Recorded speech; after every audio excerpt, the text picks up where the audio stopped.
بزرگوں اور بھائیوں، پہلے تو ایک مسئلہ سمجھ لو، ہم حنفیوں میں بلکہ دیوبندیوں میں یہ طریقہ چلا ہوا ہے کہ لوگ پہلے صف میں کھڑے ہو جاتے ہیں، امام صاحب بھی مصلی پہ آ جاتے ہیں، پھر اقامہ شروع ہوتا ہے، یعنی تکبیر شروع ہوتی ہے۔ اور یہ جو ہمارے بریلوی بھائی ہیں ان کے یہاں الٹا ہے، ان کے یہاں سب سے پہلے اقامہ کہنے والا کھڑا ہوتا ہے، اور جب وہ کہے حیا علی الصلاۃ، نماز کے لیے آؤ، تب لوگ بھی کھڑے ہوتے ہیں اور امام صاحب بھی اٹھ پر مصلی پر آتے ہیں۔ اس سے پہلے کوئی کھڑا نہیں ہوتا، سب بیٹھے رہتے ہیں۔ یہ جو بریلوی بھائیوں کا طریقہ یہ بھی غلط ہے، اور ہمارا طریقہ ہے یہ بھی غلط ہے، اس کو سمجھنا ہے۔ لفظ جب بدل جاتے ہیں تو حقیقت بدلتی ہے۔ یہ جو تکبیر ہے اس کو ہم اردو میں تکبیر کہتے ہیں، کیونکہ پہلا لفظ اللہ اکبر ہے۔ عربی میں اس کو تکبیر نہیں کہتے، عربی میں اس کو کہتے ہیں اقامہ۔ یہ جو مولانا صاحب ہیں یہ جانتے ہیں کہ اقامہ کے معنی کھڑا کرنا، پر جب تک اقامہ شروع نہیں ہوا، کھڑا کرنا نہیں پایا گیا تو لوگ کیوں کھڑے ہوتے ہیں؟ یہ دیوبندیوں کا طریقہ غلط ہے کہ اقامہ پہلے شروع ہو، وہ کھڑا کرے تو لوگ کھڑے ہوں، پھر امام صاحب بھی اس پر مصلی پر آئیں، اور صفیں درست کرنی ہیں تو اقامہ کے بعد صفیں درست کی جائے۔ جو اعلان کرنا، جیسے امام صاحب نے اعلان کیا، ٹھیک کیا۔ نبی پاک صلی اللہ علیہ وسلم اور چاروں خلفائے راشدین جب اقامہ پورا ہو جاتا تھا تو اس کے بعد صفیں سیدھی کرتے تھے، اور حضرت عمر کے زمانے میں تو انہوں نے چند صفوں پر ایک آدمی مقرر کر، 4 پر 1، 4 پر 1، 4 پر 1، یہ سب صفیں درست کر کے حضرت کو اطلاع کہتے تھے تو حضرت نماز شروع کرتے تھے۔ حضرت عثمان رضی اللہ تعالیٰ عنہ اور حضرت علی رضی اللہ تعالیٰ عنہ بھی اسی طریقے پر اقامہ کے بعد صفیں درست کرتے تھے، اور یہ سب روایتیں ترمذی شریف میں ہیں۔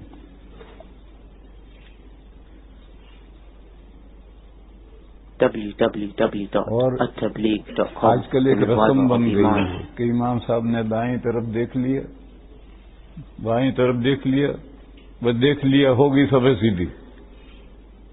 ارے اس طرح صفیں سیدھی نہیں ہوتی ہیں، ہدایت دو۔ اگر اتنی بڑی مسجد ہے، ممبر پہ چڑھ کر دیکھو کہ کون آگے پیچھے کھڑا ہے، کون کندھے ملا کر نہیں کھڑا، ان کو ہدایت دو۔ دارالعلوم دیوبند کے صدر مفتی حضرت مفتی سید مہدی حسن صاحب قدس سرہ، ایک چھتے کی مسجد کہلاتی ہے، دارالعلوم کے قریب میں ہے، اس میں معذوروں کے لیے اور جو لوگ پیچھے رہ گئے ہیں ان کے لیے جمعہ کی نماز ہوتی تھی۔ اصل جمعہ کی نماز جامع مسجد میں ہوتی تھی، تو حضرت مفتی صاحب خطبہ دیتے تھے ممبر پر، خطبہ دینے کے بعد وہیں کھڑے رہتے تھے، اور اقامہ کہنے والا اقامہ شروع کرتا تھا۔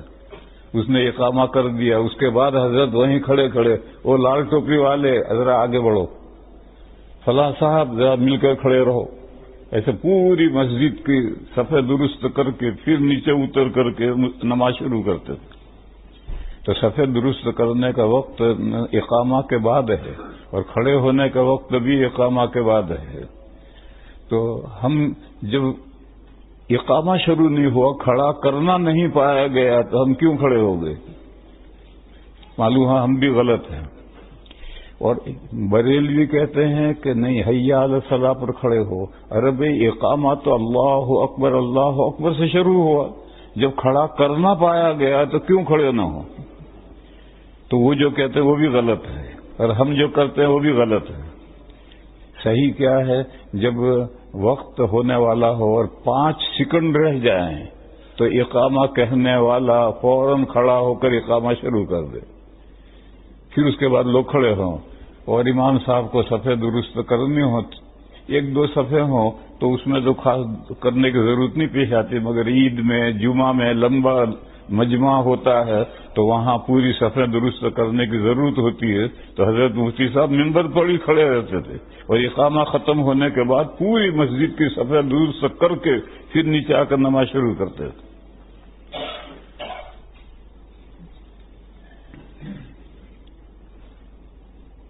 میں نے ایک آیت کریمہ پڑھی ہے جو ابھی امام صاحب نے نماز میں پڑھی۔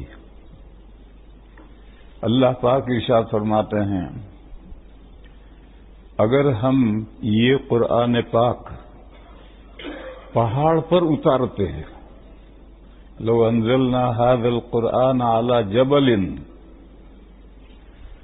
تو پہاڑ سہم جاتا ہے،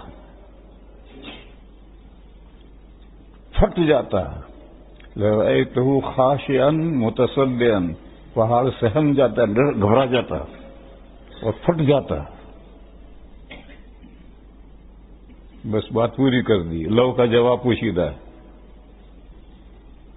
عربی میں آپ حضرات عربی نہیں جانتے، قرآن کریم میں بہت سی جگہ پر لو کا جواب پوشیدہ رہتا ہے۔ اگر ایسا ہوتا اللہ تعالیٰ یہ قرآن پاک پہاڑ پر اتارتے تو پہاڑ سہم جاتا، پھٹ جاتا۔ بولو کیا کہنا ہے؟ کہنا یہ ہے کہ پہاڑ تو اتنا متاثر ہوتا اور انسان کا حال یہ ہے کہ 250 کروڑ انسان پر کوئی اثر نہیں ہو رہا۔ انسان کا دل پتھر سے بھی زیادہ سخت ہے، جب وہ سختی پر آ جاتا ہے تو پھر پتھر اس کے سامنے جھک مارتا ہے۔ یہ کہنا ہے۔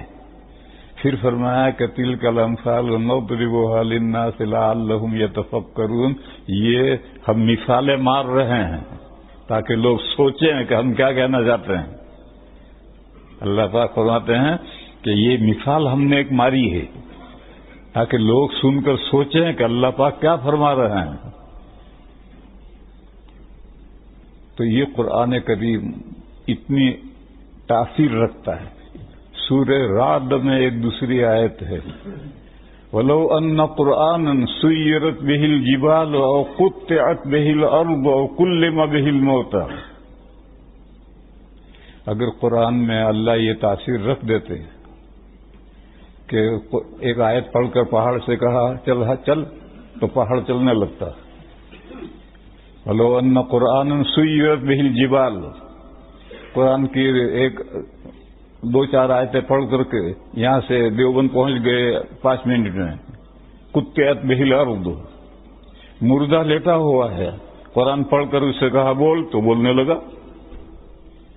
اگر ایسی تاثیر قرآن میں ہم رکھ دیتے کہ ایسی تاثیر ظاہر ہوتی تو بھی ایمان نہ لانے والے ایمان نہ لاتے۔ بل للہ الامر جمیعا، اللہ جسے چاہتے ہیں ایمان کی توفیق دیتے ہیں، ہر ایک کو نہیں ملتی۔ اگر قرآن میں یہ تاثیر رکھی جا سکتی تھی کہ ایسی تاثیر ظاہر ہو لیکن پھر بھی ایمان نہ لانے والے نہ لاتے۔ وہ ایک بزرگ کا قصہ یاد آیا، ان کی بیوی ان کی بزرگی کی قائل نہیں تھی۔ یہ قصہ حضرات نے سنا ہوگا۔ ایک دن بزرگ نے سوچا کہ بیوی کو مرید بنانا چاہیے، معتقد بنانا چاہیے، تو وہ بزرگ اڑ کر کے گھر کے اوپر سے گزرے۔ یہ قصے ہیں، وہ قصوں کے لیے کوئی ضروری نہیں ہے کہ بات صحیح ہو۔ قصے تو ایسے بھی لوگ چلتے کرتے ہیں، اور یاد رکھو قصوں سے، کہانیوں سے، واقعات سے عقیدے نہیں بنتے لیکن عقیدے بگڑتے ہیں۔ کہیں آپ سمجھنے لگیں کہ وہ بزرگ اڑ بھی سکتا ہے، ارے پرندہ اڑتا ہے، بزرگ کہاں اڑتے ہیں؟ یہ قصہ ہے۔ تو بزرگ نے اڑ کر کے گھر کے اوپر سے گزرے، بیوی نے دیکھا کہ بزرگ ایک آدمی جا رہا ہے، بہت اونچا جا رہا تھا، ہوائی جہاز اونچا جاتا ہے۔ پھر جب بزرگ گھر آئے تو بیوی نے کہا تم بڑے بزرگ بنتے ہو، بزرگ تو ہم نے آج دیکھا، گھر کے اوپر سے اڑ کر کے جا رہا تھا۔ تو بزرگ نے کہا کہ خوش نصیب وہ میں ہی تو تھا۔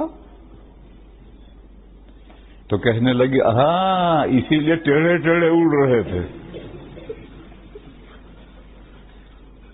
تو اگر ایسی تاثیر قرآن کریم میں رکھ دیتے، وَلَوْ أَنَّ قُرْآنًا سُيِّرَتْ بِهِ الْجِبَالُ اور قطعت به الارض اور کلم به الموت، پھر بھی لوگ ایمان نہ لاتے.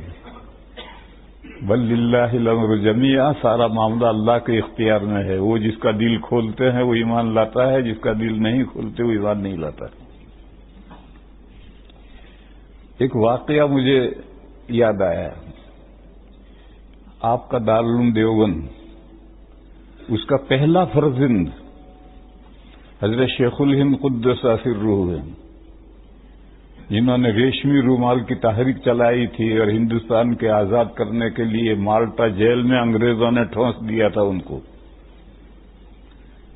بڑھاپے میں پھر جب میں جیل کی مدت پوری ہوئی تو وہ رہائی ہوئی تو پورا ہندوستان، ہندو مسلم سب بےتاب تھا ان کے لیے، کیونکہ آزادی کے لیے وہ جیل میں گئے تھے کئی سال سے. خیر پورے ملک نے استقبال کیا. حضرت دیوبند آئے. دیوبند میں دارالعلوم کے وہ صدر المدرسین تھے اور دارالعلوم کے پہلے فرزند ہیں، فرزند یعنی سن بیٹا حضرت نانوتوی بانی ہیں، ان کے شاگرد ہیں. تو ایک مجلس میں جو علماء کی مجلس تھی، بڑے بڑے علماء آئے ہوئے بیٹھے ہوئے تھے. عصر کے بعد چارپائی رکھی گئی، حضرت تشریف فرما ہوئے اور حاضرین سے فرمایا کہ مالٹا کی جیل میں لمبا غور و فکر کرنے کے بعد دو باتیں میری سمجھ میں آئی. تب لوگ بہت مشتاق ہوئے کہ بھئی اتنا بڑا عالم، دارالعلوم کا صدر المدرسین، مالٹا کی جیل میں سالوں غور و فکر کرنے کے بعد میں کیا دو باتیں سمجھ میں آئی ہوں گی. سب متوجہ ہو گئے. فرمایا کہ میں نے غور کیا امت کی پستی کا سبب کیا ہے. امت ڈاؤن جا رہی ہے. آج تو اس زمانے سے بھی ڈاؤن جا رہی ہے. بہرحال امت ڈاؤن جا رہی ہے. اس کا سبب کیا ہے؟ یہ قصہ میں یہاں روکتا ہوں، پھر ایک درمیان میں دوسرا قصہ سناتا ہوں.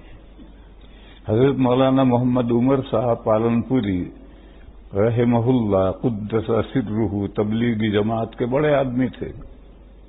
وہ ایک بات فرمایا کرتے تھے. وہ فرماتے تھے کہ اسلام کی گاڑی کا پیٹرول ارب ہیں،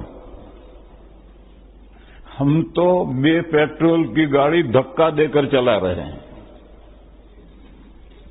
واقعہ بھی یہی.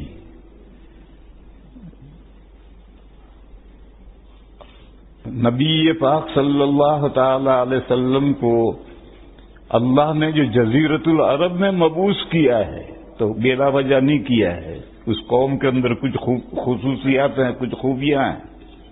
جب تک عرب زندہ نہیں ہوگا اسلام سر بلند نہیں ہوگا، اور جب تک عرب دشمنوں کے ہاتھوں میں پھنسا رہے گا اسلام دنیا میں سر نگو رہے گا. ہم تو پیٹرول بغیر کی گاڑی دھکا دے کے چلا رہے ہیں. اس لیے جو دشمنان اسلام ہیں ان کی پوری توجہ مڈل ایسٹ پر ہے. ہم انڈیا، بنگلہ دیش، پاکستان، یہ وہ ملکوں کے مسلمان، ان پر تھوڑی بہت توجہ ہے کہ یہ مدرسے ختم ہو جائیں، لیکن ساری توجہ مڈل ایسٹ کے عربوں پر ہے کہ یہ عرب زندہ ہو گئے تو پھر ہماری ستیہ ناش ہو جائے گا. تو حضرت فرمایا کرتے تھے تو یہ بھی ایک سبب ہے. پوری کوشش ہے، پڑھاتے وہاں لے جا کر ہیں، برین واش کرتے ہیں، اور عورتوں کے جو کرتے ہیں وہ مردوں کو پہنا دیے. یہ جو اب ہم گھٹنوں تک کرتا پہنتے ہیں یہ تو عرب عورتوں کے کرتے ہیں، مردوں کے یہ کرتے نہیں ہیں. اب یہ کرتے سارے مردوں کو پہنا دیے. اب مردوں نے جب عورتوں کی چوڑیاں پہن لی تو عورتوں والی بزدلی ان میں آ جائے گی. تو جو لباس پہنو گے ایسے اسرا پہنیں گے. یہ مردوں والے اور کرتے نہیں ہیں جو ہم نے سنت سمجھ کر ہم پہنتے ہیں، یہ تو عرب عورتوں کے کرتے ہیں جو انہوں نے عربوں کو پہنا دیے تو ہم نے سنت سمجھ کر پہننا شروع کر دیا. اس لیے پورا زور پوری کوشش ان کی عربوں پر، مڈل ایسٹ پر کوشش پر رہتی ہے کہ، اور ہر امیر کے گھر میں ایک عیسائی یا یہودی لڑکی بٹھا رکھی ہے. ہر امیر کے گھر میں، ہر بڑے کے گھر میں ایک یہودی لڑکی ہوگی یا عیسائی لڑکی ہوگی. اور وہ کیا کہیں گے؟ اہل کتاب سے نکاح جائز ہے، تو نکاح کر رکھا. یہ تو میں نے درمیان میں مولانا محمد عمر صاحب رحمۃ اللہ علیہ کی بات کہی. اصل تو وہ بات لوگ ہیں. جب سب لوگ متوجہ ہو گئے کہ رئیس العلماء سب سے بڑے حضرت نے مالٹا کی جیل میں کیا باتیں دو پائی ہیں، مسلمانوں کی پستی، مسلمان جو پوری دنیا میں ڈاؤن جا رہے ہیں، حالانکہ 150 کروڑ ہیں پوری دنیا میں، مسلمان 150 کروڑ ہیں. اور فتح مکہ کے موقع پر 10,000 تھے مسلمان، اور رومن امپائر سے جب لوہا لینے کے لیے گئے تھے تو 30,000 مسلمان تھے. ان کو ہمت نہیں ہوئی آنکھیں ملانے کی، سامنے مقابلے میں نہیں آئے. تو 10,000 اور 30,000 ساری دنیا پر چھا گئے تھے. آج ہم 150 کروڑ ہیں تب بھی پست ہیں. اس کا سبب کیا ہے؟ حضرت نے فرمایا کہ اس کے 2 سبب سمجھ میں آئے. ایک، مسلمانوں کا قرآن سے دور ہو جانا، اور ایک مسلمانوں کا آپس میں اختلاف. ان 2 وجہ سے مسلمان ڈاؤن جا رہے ہیں. اگر قرآن کریم سے قریب ہو جائیں، جو عربی جانتا ہے وہ تو براہ راست قرآن سے قریب جائے گا، سمجھے گا. اور جو عربی نہیں جانتا وہ دنیا میں ہر زبان میں ترجمے ہو چکے ہیں، ان ترجموں کی مدد سے قرآن کریم کو سمجھے گا. اور قرآن کریم کیا فرما رہا ہے اس پر عمل کرے تو سربلند ہوگا. قرآن کریم میں ایک جگہ پر فرمایا گیا ہے، وَلَا تَهِنُوا وَلَا تَحْزَنُوا وَأَنْتُمُ الْأَعْلَوْنَ إِن كُنتُم مُؤْمِنِينَ. غمگین مت ہو، بزدل بودے مت ہو، وَلَا تَهِنُوا بودے مت ہو، وَلَا تَحْزَنُوا غمگین مت ہو. تم ہی اونچے ہو، سر بلند ہو. اگر تمہارے اندر ایمان ہو پکا تو تم ہی سر بلند ہو. تو حضرت نے فرمایا کہ قرآن سے مسلمانوں کا دور ہو جانا. اب رمضان گیا ہے، اللہ کے فضل سے مسجد آباد تھی، لوگوں نے خوب قرآن پڑھے. اب بند کر کے طاقوں میں رکھ دیا ہے. اب اگلے رمضان تک کوئی قرآن کو ہاتھ نہیں لگائے گا، الا ماشاء اللہ کوئی لے کے پڑھنے بیٹھے گا. اور ترجمے اور تفسیر کی مدد سے تو کوئی سمجھنے کی کوشش کرے گا ہی نہیں. تو حضرت نے فرمایا کہ مسلمانوں کا قرآن کریم سے دور ہو جانا یہ پستی کا سبب ہے. جب تک مسلمان قرآن سے قریب نہیں آئیں گے پستی دور نہیں ہوگی. اور دوسرا سبب ہے مسلمانوں کا باہمی اختلاف. یہ جو اختلاف ہے اس سے ہوا خزی ہو جاتی ہے، ہوا نکل جاتی ہے، دبدبا ختم ہو جاتا ہے اختلاف سے. اس کی میں ایک مثال ذکر کروں. اس ملک میں تمام اہل حق یعنی دیوبندی چاند کے مسئلے میں سب متفق تھے. میں یہاں سب سے پہلے آیا ہوں اس ملک میں 40 سال پہلے، بولٹن میں آیا تھا.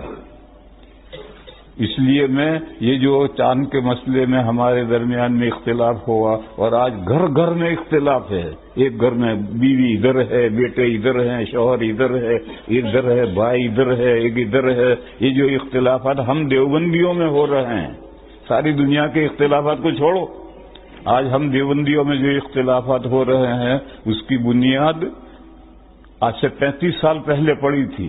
اور میں یہاں اس ملک میں 40 سال سے آ رہا ہوں. اس لیے مجھے پوری تفصیلات معلوم ہے. آپ کو اتنی معلومات نہیں جتنی مجھے معلوم ہے.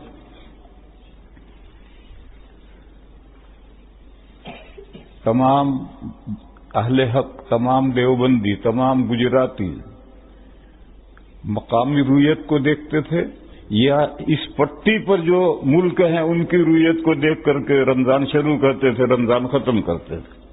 اس پٹی پر مراکش آتا ہے، پھر آگے ساؤتھ افریقہ آتا ہے، وہاں بھی اپنے لوگ ہیں. یہ پوری لمبی پٹی ہے. اس پٹی پر یا تو لندن میں یہیں دیکھو کہ لندن میں چاند نظر نہیں آتا. کس نے کہا نظر نہیں آتا؟ یہ جو کل رات کو امام صاحب بتلا رہے کہ 100 آدمیوں نے چاند دیکھا ہے، اور میں رات کو ایک گھر میں کھانا کھانے گیا تو انہوں نے مجھے موبائل میں دکھایا، چاند کا فوٹو لیا ہے، موبائل میں فوٹو تھا. تو کس نے کہا لندن میں نظر نہیں آتا؟ دیکھنا نہیں ہے اس لیے کہا نظر نہیں آتا. دیکھو تو صحیح، نظر آتا ہے نہیں آتا ہے تو دیکھنا تو ہے ہی نہیں، اور کیا نظر نہیں آتا؟ کس نے کہا نظر نہیں آتا؟ بادل کبھی ہٹتے بھی ہیں، کبھی بادل کم ہوتے ہیں، کبھی بادل نہیں ہوتے ہیں، تو سب کچھ دیکھتے. تو سب سے پہلے تو مقامی رویت، اب خود دیکھو چاند کو اور اس سے رمضان شروع کرو، رمضان ختم کرو. اور اگر کبھی ایسا بھی ہوتا ہے کہ بادل چھائے ہوئے ہیں، چاروں طرف کوئی دیکھنے کا امکان نہیں ہے. بولٹن میں ایک مرتبہ ہم رمضان کا چاند دیکھنے کے لیے گئے، اور ایک وہاں ونٹر ہیل ہے، بہت اونچی ٹیلا، مٹی کا ٹیلا ہے، بہت اونچا، ونٹر ہیل نام ہے اس کا.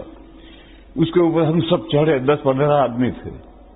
وہاں چڑھ کر کے اب ہم آپس میں غور کر رہے کہ سورج غروب کدھر ہوا، یہی نہیں پتا چل رہا. کوئی کہ ادھر غروب ہوا، دوسرا کہتا ادھر غروب ہوا، تیسرا کہتا ادھر غروب ہوا.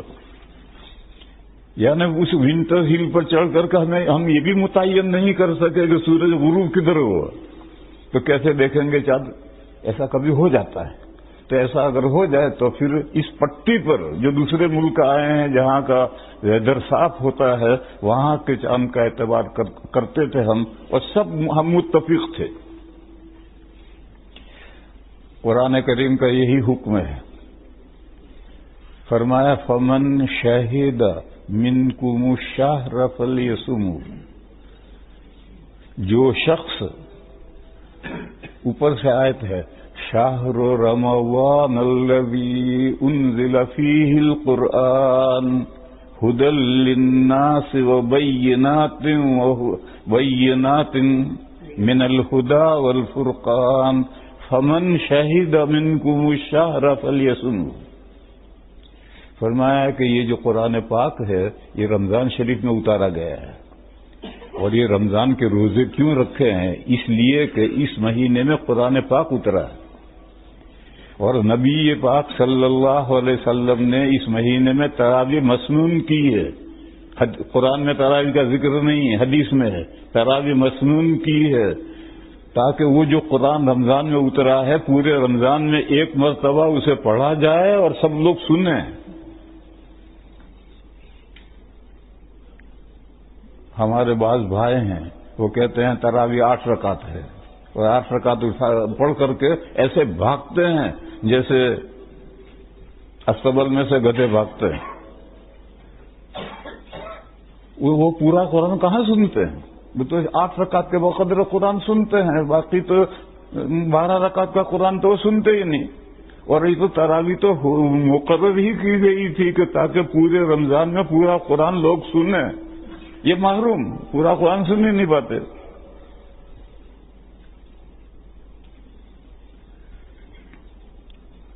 پھر فرمایا کہ فمن شہد منکم الشہر فلیصمہ، پس جو شخص تم میں سے رمضان شریف کا مشاہدہ کرے، آنکھ سے دیکھے،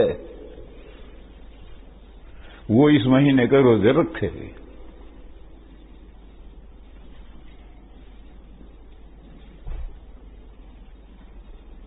اور حدیث شریف میں کیا فرمایا؟ میری مسجد ہے اسلام فور ہیل میں، وہاں انہوں نے باہر میں پیسیج میں ہی پورا بورڈ لگا رکھا ہے، اس نے ایک حدیث لکھ رکھی ہے صوموا لرؤیتہ وافطروا لرؤیتہ. چاند دیکھ کر روزے شروع کرو اور چاند دیکھ کر روزے ختم کرو. اگر چاند چھپا دیا جائے تو پھر 30 دن پورے کر کے رمضان شروع کرو یا شوال کی عید کرو.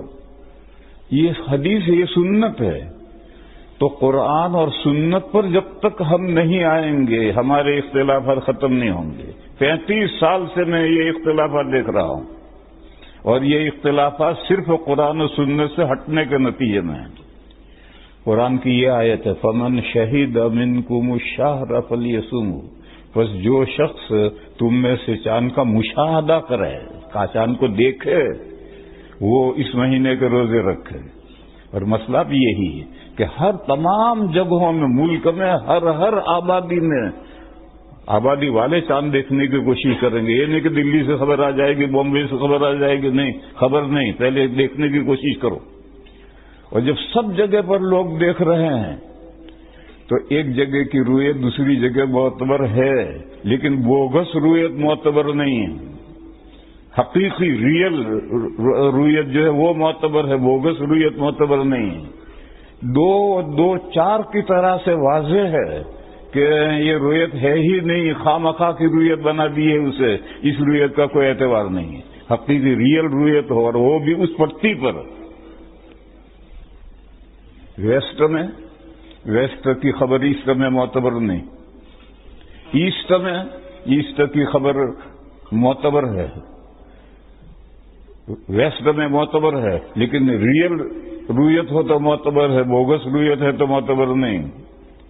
پھر ہمارا یہ علماء جو ہیں وہ سمجھے، ہمارا اور سعودیہ والے جو ہیں وہ ہمبلی ہیں.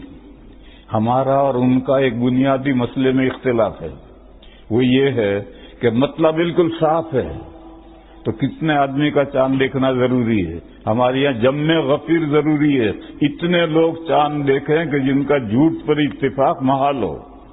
سعودیہ کے یہاں یہ ضرور، ہمبلیوں کے یہ ضروری نہیں. ہمبلیوں کے یہاں اگر مطلع صاف ہو تو بھی 2 آدمیوں کی گواہی پر چاند ثابت ہو جاتا ہے. تو ہمارے یہاں تو ثابت ہی نہیں ہوتا. اور سعودی عرب کا مطلع عام طور پر صاف رہتا ہے. سعودی عرب میں مکہ مدینے میں تو اس سال بارش ہو رہی تھی، لیکن سعودی عربیہ تو بہت بڑا ملک ہے اور کہیں بارش نہیں ہو رہی تھی، اور کہیں 2 ہی آدمی دیکھنے والے چاند، ہمیشہ وہی 2 دیکھتے ہیں، دوسرے کوئی کسی کو نظر ہی نہیں آتا. چلو تمہارا مذہب ہے، تم جانو، لیکن ہمارے یہاں تو ایسی صورت میں جمع غفیر ضروری ہے. اتنے کثیر تعداد میں لوگ دیکھیں کہ جن کا جھوٹ پر اتفاق محال ہو تو چاند ثابت ہوگا، ورنہ ثابت نہیں ہوگا. ایسا سعودیہ میں کبھی بھی نہیں ہوتا. اس لیے وہ رویت ہی ڈاؤٹ فل ہے. اور حدیث شریف میں ہے کہ دع ما یریبک الی ما لا یریبک، وہ بات جو دل میں کھٹک پیدا کرے اسے چھوڑو، اور بے کھٹک جو بات ہے اسے لو. دع ما یریبک الی ما لا یریبک. تو جب ہم جانتے ہیں کہ جو گواہی دے رہا ہے اور وہ آدمی گڑبڑ ہے تو اس کے لینے کیا ضرورت ہے؟ آپ کا ملک میں اولاً تو آپ اپنے ملک میں چاند دیکھو، اور پھر جو ہماری پٹی ہے اس پٹی پر شمال اور جنوب تک، نارتھ اور ساؤتھ تک جہاں سے بھی خبریں آئی یہ معتبر ہے. یہ جو ہم دیوبندی اور ہم گجراتی جو قرآن اور سنت سے ہٹ گئے، اس میں ہمارے اندر اختلاف پیدا کر دیے. اور آج گھر گھر میں اختلاف ہے، مسجد مسجد میں اختلاف ہے، اور یہ اس وقت تک رہے گا جب تک کہ ہم قرآن و سنت پر نہیں آئیں گے. قرآن و سنت کیا ہے؟ فمن شہد منکم الشہر فلیصمہ، جو تم میں سے چاند کا مہینے کا مشاہدہ کرے، اپنی آنکھ سے دیکھ لے، وہ اس مہینے کے روزے رکھے. اور حدیث شریف میں ہے کہ چاند دیکھ کر روزے شروع کرو، چاند دیکھ کر روزے ختم کرو. یہ قرآن و سنت ہے. اس سے ہم ہٹ گئے تو آپس میں جھگڑے اختلافات شروع ہو گئے. اس لیے میری یہ بات آپ حضرات تو الحمدللہ سمجھتے ہیں، جو لوگ نہیں سمجھتے ان تک بھی میری یہ بات پہنچاؤ. لوگ کہتے ہیں کہ جھگڑا مولویوں نے کھڑا کیا ہے. بے شک مولویوں نے کھڑا کیا ہے، لیکن مولویوں نے جھگڑا اس لیے کھڑا کیا ہے کہ یہ قرآن و سنت سے ہٹے ہیں، اور ہٹنے کی وجہ سے یہ جھگڑا کھڑا ہوا ہے اور میرے سامنے کھڑا ہوا ہے. میں بولٹن کی مسجد میں رمضان میں تھا. اس وقت تک لوگ مراکش کے چاند پر رمضان شروع کرتے تھے، رمضان ختم کرتے تھے. سعودیہ کا کوئی اعتبار نہیں کیا. سعودیہ کا فتنہ اس سے پہلے شروع ہوا ہے. میں جب راندیر میں مدرس تھا تب انہوں نے توحید اہلہ کی کانفرنس بلائی تھی کہ پوری دنیا کا چاند ایک. تو ساری دنیا کے علماء نے اختلاف کیا تھا کہ پوری دنیا کا چاند ایک نہیں ہو سکتا. تو کانفرنس میں تو کوئی بات طے نہیں ہوئی، تو انہوں نے پھر یہ شروع کر دی کہ نیو مون پر وہ اعلان کرنے لگے کہ ہمارے 2 آدمیوں نے دیکھا۔ ارے نیو مون پر کیسے دیکھا؟ کوئی آدمی نیو مون کے اوپر تھوڑی دیکھ سکتا ہے۔ خیر شروع کر دی یہ، اسی لیے میں کہا کہ یہ فتنہ سعودیہ نے اس سے پہلے شروع کیا تھا، جب میں راندیر میں مدرس تھا تب سے یہ فتنہ شروع ہوا تھا۔ پھر میں بولٹن میں تھا اور وہاں تک سب مراکش کی خبر پر چلتے تھے۔ ایک رمضان میں ایسا ہوا کہ فیکس آتا تھا ایک دکان میں، تو 12 بجے تک تو 29 تاریخ کو بیٹھے بیٹھے انتظار کرتے رہے، کوئی فیکس آئے کوئی فیکس آئے، نہیں آیا تو لوگ جا کر سو گئے۔ ان کے سونے کے بعد رات 2 بجے فیکس آیا کہ چاند ہو گیا۔ اب دکان میں تو کوئی تھا ہی نہیں۔ جب صبح 10 بجے دکان کھلی تو یہ فیکس ملا کہ چاند ہو گیا، اور انہوں نے اعلان کر دیا کہ بھئی چاند نہیں ہو، روزہ رکھو۔ تو سب نے روزہ رکھا، میں نے بھی روزہ رکھا ہے بولٹن میں۔ اب 10 بجے فیکس ملا کہ چاند ہو گیا، تو اب ہمارے لوگ کمیٹی والے سب اکٹھا ہوئے، بھی کیا کریں گے، کیا کرنا۔ میں ایسے موقع پر کمیٹیوں میں شامل نہیں ہوتا، بھئی تمہارے ملک کا مسئلہ تم خود ہی نمٹو، مجھے میں شریک کرو۔ جب ان سے کوئی فیصلہ نہیں ہوا تو پھر وہ بولٹن میرے پاس آئے، تو میں نے کہا کہ بھئی جب تم مراکش کے چاند پر فیصلہ کرتے ہو اور وہ فیکس آ گیا ہے اور تم 12 بجے اٹھ کر چلے گئے، تمہاری غلطی تھی۔ وہ تو جب ان کا فیصلہ ہوگا تب فیکس کرے گا، لہذا اس فیکس کے مطابق آج روزہ توڑ دو اور اگلے دن عید پڑھو۔ یہ فیصلہ کر دیا۔ بولٹن کی مسجد میں ظہر کی نماز کے بعد میں نے کھڑے ہو کر اعلان کیا کہ یہ صورتحال پیش آئی، اور سب کے سامنے میں نے پانی پیا اور پھر سب نے روزہ توڑا۔ دوسرے دن عید ہوئی۔ یہ واقعہ پیش آیا تھا آج سے 35 سال پہلے۔ اس وقت 3 بندوں نے روزہ نہیں توڑا، میں نام نہیں لیتا ان کا، ان میں سے 1-2 تو بھی حیات ہیں۔ 3 بندوں نے روزہ نہیں توڑا۔ تو باقی لوگوں نے کہا کہ بھئی ہم تو تمہاری دم پکڑ کر کے مراکش کے پیچھے چل رہے تھے، اور تم نے کیوں مراکش کی بات نہیں مانی؟ انہوں نے روزہ نہیں توڑا، شام تک روزہ پورا کیا۔ بس یہیں سے اختلاف شروع ہوا۔ یہ میجورٹی کہتے کہ ہم تو تمہاری دم پکڑ کر نہیں جاتے، ہم تو سعودیہ کے پیچھے جائیں گے۔ یوں سعودیہ کا اور مراکش کا یہ اختلاف 35 سال پہلے شروع ہوا ہے۔ تو میرے بھائیوں، میں کہہ ہی رہا تھا کہ قرآن و سنت، حضرت نے فرمایا تھا کہ مسلمانوں کی پستی 2 وجہ سے ہے، ایک تو قرآن و سنت سے بعد ہو گیا، اور دوسرا مسلمانوں کا اختلاف۔ یہ اختلاف قرآن و سنت پر عمل نہ کرنے کے نتیجے میں ہوا ہے۔ آج بھی اگر ہم لوگ قرآن و سنت پر آئیں گے تو اختلاف ختم ہوگا، اس کے علاوہ اختلاف ختم کرنے کی کوئی صورت نہیں، بلکہ اختلاف بڑھتا ہی چلا جائے گا۔ کچھ لوگ تو حساب والے کھڑے ہو جائیں گے، کچھ لوگ وہاں کا اعتبار کریں گے، کچھ لوگ وہاں کا اعتبار کریں گے۔ اختلافات بڑھتے جائیں گے، ختم کبھی نہیں ہوں گے۔ ختم اس وقت ہوں گے جبکہ آپ قرآن و سنت پر آئیں، اور قرآن یہ ہے فمن شہد منکم الشہر فلیصمہ، تم میں سے جو مشاہدہ کرے مہینے کا مشاہدہ کیسے کرے گا؟ چاند کے ذریعے سے ہوگا۔ اور حدیث کہتی ہے صوموا لرؤیتہ وافطروا لرؤیتہ، اور یہ بات بالکل یقینی ہے کہ ایسٹ کی خبر ویسٹ میں مانی جاتی ہے، لیکن ایسٹ کی خبر رویت جو ہے ریئل ہو تو مانی جائے گی، بوگس ہو تو کیسے مانی جائے گی؟ اور ویسٹ کی خبر تو ایسٹ میں نہیں مانی جاتی ہے، مگر اب ماننے لگے۔ سعودیہ کی خبر ملیشیا، انڈونیشیا والے فالو کر رہے ہیں، وہ ایسٹ میں فار اوے وہ فالو کر رہے ہیں۔ اس سال نہیں کیا۔ یہ کہہ رہے ہیں کہ انڈونیشیا، یہاں ایک دوسرا مسئلہ کھڑا ہوا۔ جب پہلا روزہ سعودیہ نے اعلان کیا تو میں اسی مسجد میں تھا، میں نے بھی سب کے ساتھ روزہ رکھا۔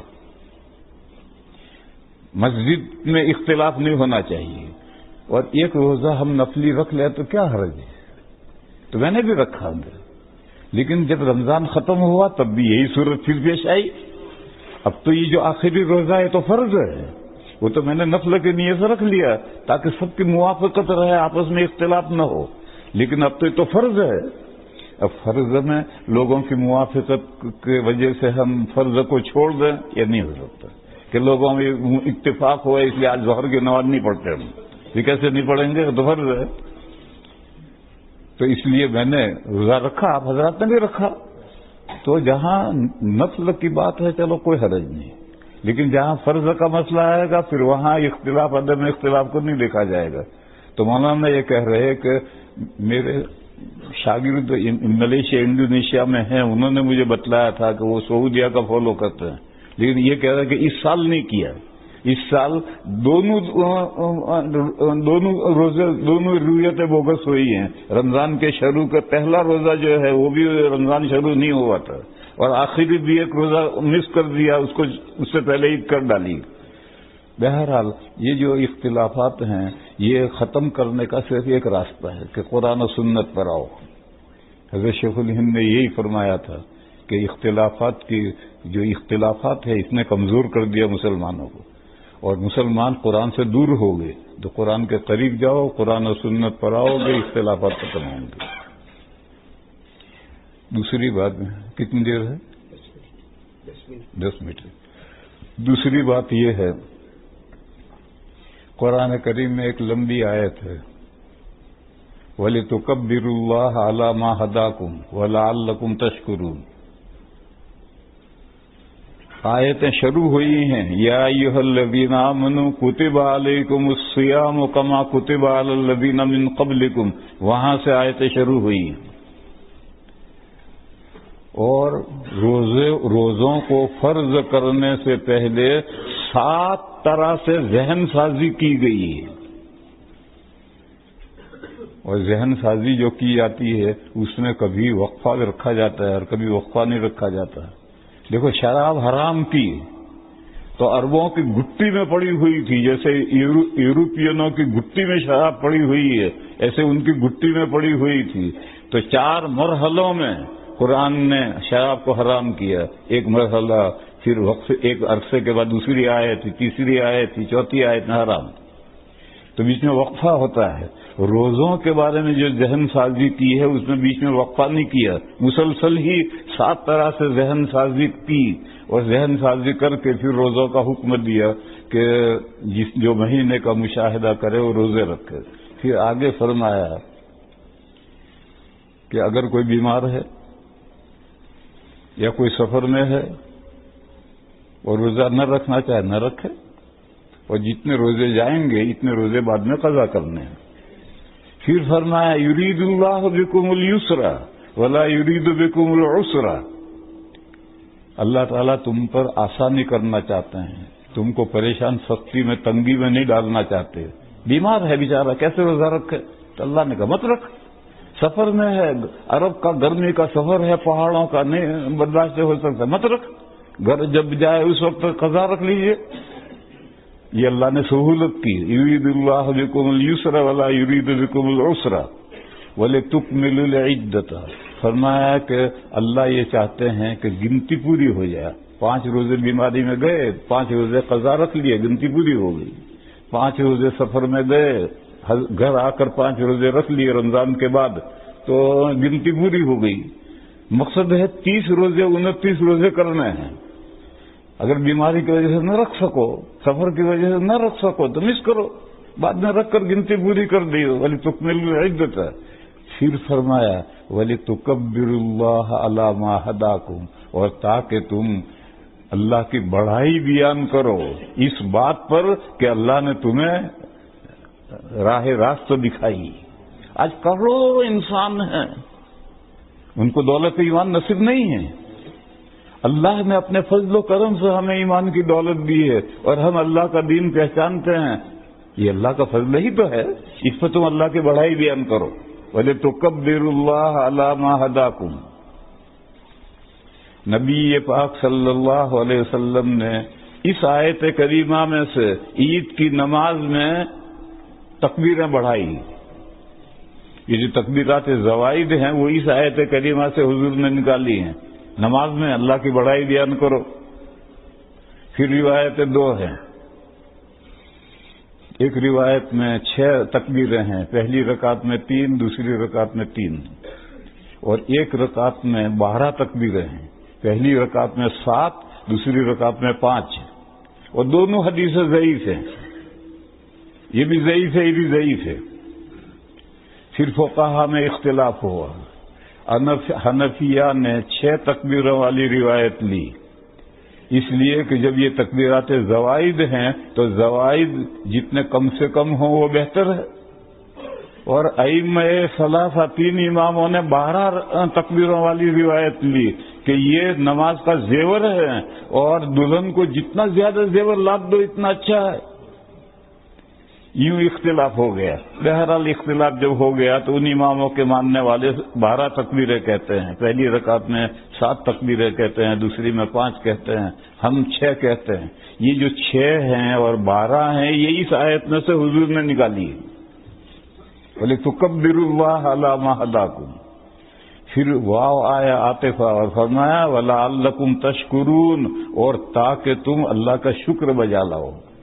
یہ عام بات ہے، ہم جو دعا کرتے ہیں نماز عید کے بعد دعا کرتے ہیں یہ وَلَعَلَّكُمْ تَشْكُرُونَ ہے، اور اس کے بعد متصلاً آیت آئی ہے وَإِذَا سَأَلَكَ عِبَادِي عَنِّي فَإِنِّي قَرِيبٌ، تو یہ دعا یہ بھی اللہ کا شکر بجا لانا ہے۔ اس کے علاوہ ہم جو صدقہ فطر نکالتے ہیں یہ بھی اللہ کا شکر بجا لانا ہے۔ حدیث شریف میں فرمایا گیا کہ ہمارے روزوں میں کچھ نہ کچھ گڑبڑ رہ ہی جاتی ہے، اور خیرات سے اللہ تعالیٰ کا ناراضگی دور ہوتی ہے، تو روزے پاک ہو جاتے ہیں۔ پھر صدقہ فطر ادا کرنا ہے نماز سے پہلے تاکہ ہمارے روزے پاک ہوں، اور پھر اس کے بعد ہم آ کر کے دوگانہ پڑھیں۔ تو آج ہمیں دوگانہ پڑھنا ہے اور 6 زائد تکبیروں کے ساتھ پڑھنا ہے، اور لوگ عام طور پر جانتے ہیں، بڑے تو جانتے ہیں، چھوٹے جو ہیں نئے جو ہیں ان کو بتانا پڑتا ہے۔ پہلی رکعت نیت کرو، نیت عقد قلب کا نام ہے، دل کے ارادے کا نام ہے۔ وہ ہم اس کو ارادہ کر کے ہی تو مسجد میں آئے ہیں، کپڑے نئے نئے پہن کر کے، وہ یہی نیت ہے۔ البتہ جب آپ کھڑے ہوں گے تو آپ کو اقتداء کی نیت کرنی ہے کہ میں امام کی اقتداء میں نماز پڑھ رہا ہوں، یہ نیت ضروری ہے، کیونکہ انجن کے ساتھ ڈبے نہیں لگیں گے تو دلی کیسے پہنچیں گے؟ ڈبوں کے لیے ضروری کہ انجن کے ساتھ لگے جبھی تو دلی پہنچیں گے۔ اس لیے یہ نیت دل میں، یہ بھی نیت ہوتی ہی ہے، بس دل کے ارادہ ہے، اور اگر کوئی زبان سے کہہ لے تو اچھا ہے۔ اب اس میں لوگوں کا مزاج ہے کہ چھوٹی چیز پسند نہیں، لمبی کرو، یہ لوگوں کا مزاج ہے۔ اگر دعا 2 لفظوں میں کرو تو لوگوں کو پسند نہیں، 1 گھنٹے کی دعا کرو تب مزہ آئے لوگوں کو، اگرچہ سمجھا کچھ نہیں۔ میرے حضرت شیخ مولانا زکریا صاحب قدس سرہ فرمایا کرتے تھے مجھے دعا کرنا آتا ہے، کرانا نہیں آتا۔ وہ تبلیغ جماعت کے سرپرست تھے، اور تبلیغ جماعت جو ہے دعا کے اندر غلو کرنے لگی ہے، حد سے آگے بڑھتی ہے، 1 گھنٹے تو ہوتا ہے، اور لوگ دور دور سے دعا میں شریک ہونے آتے ہیں، اور وہ دعا نہیں ہوتی، دعا یا تقریر ہوتی۔ جو کوئی دعا کر رہا تو یوں ہاتھ کرے گا، بھئی یہ تو تقریر کر رہا ہے دعا کر رہا ہے؟ جب تک معصورہ دعائیں پڑھے گا تو ہاتھ اٹھائے گا، پھر جب انگریزی میں یا اردو میں دعا کرے گا تو پھر ہاتھ ہلائے گا، تقریر کرتا ہے اس طرح سے۔ میرے بھائی دعا تو ذرا سی ہوتی ہے، تھوڑی سی ہوتی ہے، اور ہر شخص اپنے دل کی مراد، امام صاحب جہرن کریں، تھوڑا سا کریں تاکہ لوگ دعا کرنا سیکھیں، باقی اس کے بعد امام صاحب خاموشی اختیار کریں تاکہ لوگ اپنے دل کی مرادیں، اللہ ہر زبان جانتے ہیں، اپنے دل کی مرادیں ہیں، کسی کے گھر میں بیمار پڑا ہے، کوئی قرض میں پھنسا ہے، کوئی کسی معاملے میں ہے، کوئی کسی، تو ہر ایک اپنی مرادیں اللہ سے مانگو۔ تو یہ دعا کرنا یہ بھی اللہ کا شکر بجا لانا ہے، اور صدقۃ الفطر ادا کرنا یہ بھی اللہ کا شکر بجا لانا ہے۔ تو جب کھڑے ہوئے، دیکھو اذان اور اقامہ صرف فرض نمازوں کے لیے ہیں، فرض نمازوں کے علاوہ کے لیے نہ اذان ہے نہ اقامہ ہے۔ جب لوگ امام صاحب نے ممبر پر چڑھ کر ساری مسجد کی صفیں درست کی، اور جب پھر وہ اتر کر مصلی پر آئے، نماز شروع ہونے والی ہے، تو دل میں نیت کرو، زبان سے بھی کہہ لو اچھا ہے، پھر اس کے بعد میں تکبیر تحریمہ کہہ کر ہاتھ باندھ لو اور ثنا پڑھو، جو ہر نماز میں ہم ثنا پڑھتے ہیں۔ جب ثنا پوری ہو جائے تو اب رکو، پھر اس کے بعد امام صاحب جب ثنا سے فارغ ہوں گے تو وہ ہاتھ اٹھا کر کے اللہ اکبر کہیں گے، تو آپ بھی ہاتھ اٹھا کر کے اللہ اکبر کہہ کر ہاتھ چھوڑ دیں۔